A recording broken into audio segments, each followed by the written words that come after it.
الرحمن الرحيم.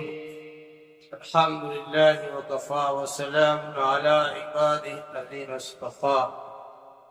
علماء کرام کو اور ائمہ کرام کو تو یہ معلوم ہے کہ جو ہے مساجد میں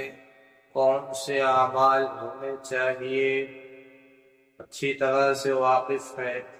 اور ان حضرات کو خوشی ہوتی ہے جب وہ اعمال ہوتے ہیں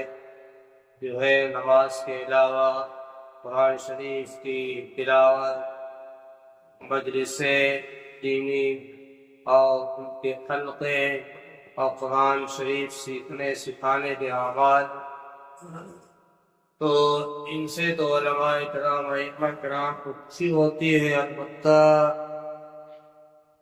کچھ مصلیان کرام اور ذمہ داران ایسے ہیں جن کو شاید نہیں معلوم ہے، یا معلوم بھی ہے جب بھی جو ہے ان کو بتانے یا حسد ہوتا ہے یا کیا ہوتا ہے، کیوں تکلیف ہوتی ہے۔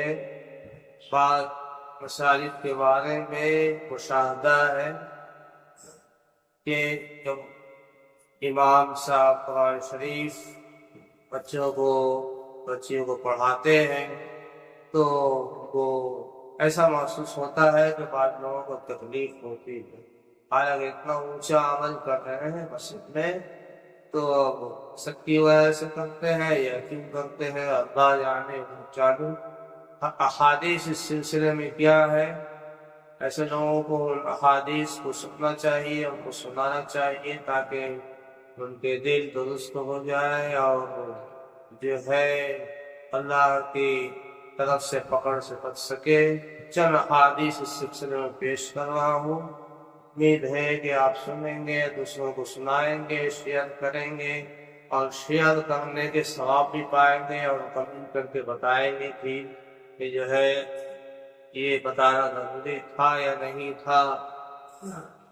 اور علماء کرام سے درخواست ہے کہ اب بھی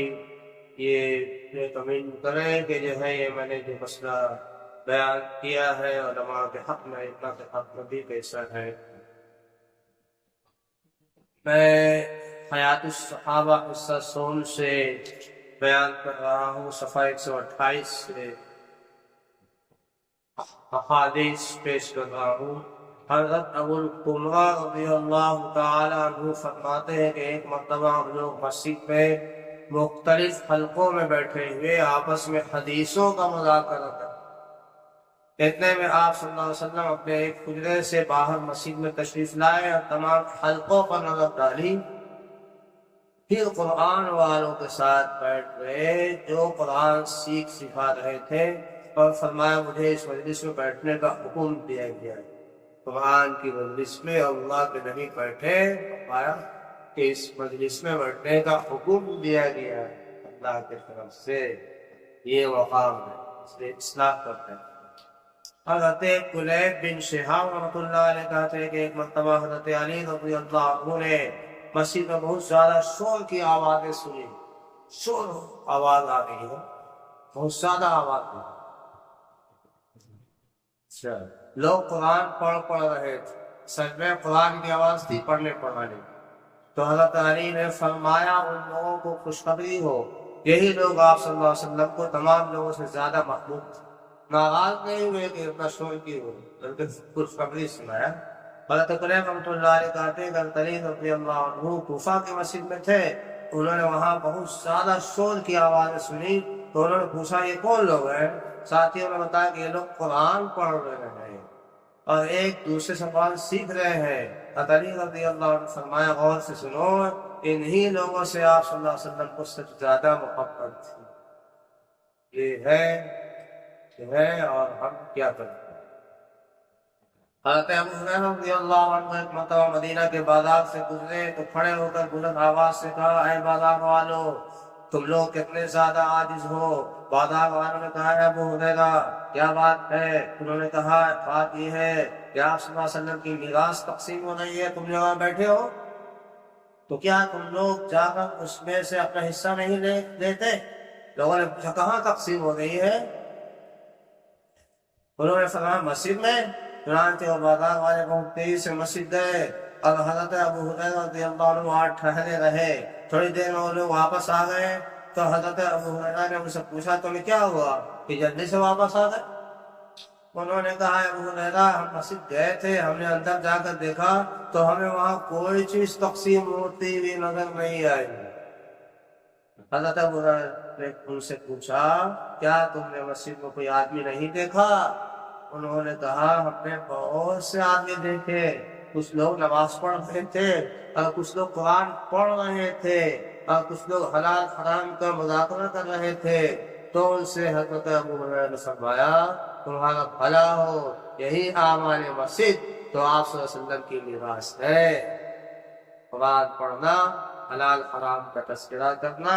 نماز پڑھنا، یہی تو میراث ہے نبی صلی اللہ علیہ وسلم کی۔ اس میں خوش ہونا چاہیے جس مسجد میں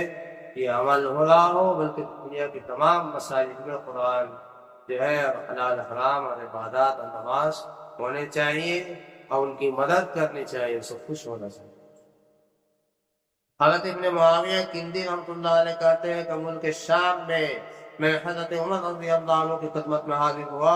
انہوں نے مجھ سے لوگوں کے بارے میں پوچھا کہ شاید ایسے ہوتا ہوگا کہ آدمی بدکے ہوئے اونٹ کی طرح مسجد میں آتا ہوگا،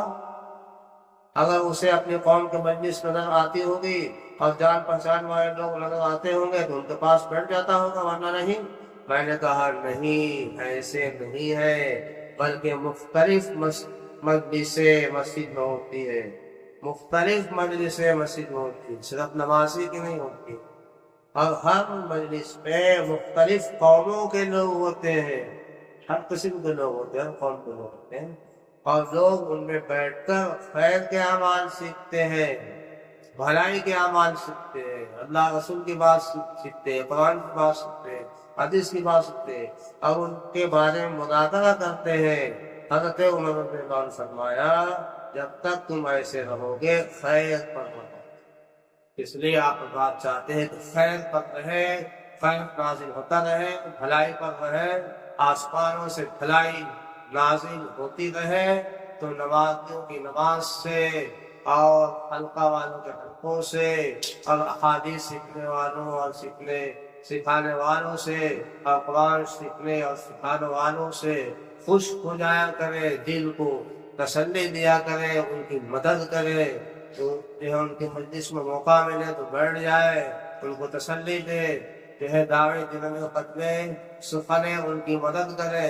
اگر دل میں آپ جو ہے بغض عناد رکھیں تو آپ کی ہلاکت میں کوئی شبہ نہیں ہے۔ اللہ تعالیٰ سب کو عمل کی توفیق عطا فرمائے اور اس پیغام کو جہاں تک ہو سکے پوری دنیا تک پہنچا دیجیے تاکہ لوگوں کو فائدہ ہو، اور جو پہنچائیں گے ان کو بھی جو ہے فائدہ پہنچے گا۔ دال علی الخیر کفاعلہ، جو بھلائی کی طرف رہنمائی کرتا ہے اس کو بھی ویسے ہی ثواب ملتا ہے جو بھلائی کر رہا ہے، یہ حدیث ہے، اس لیے اس پر عمل کیجیے۔ اللہ تعالیٰ عمل کی توفیق عطا فرمائے۔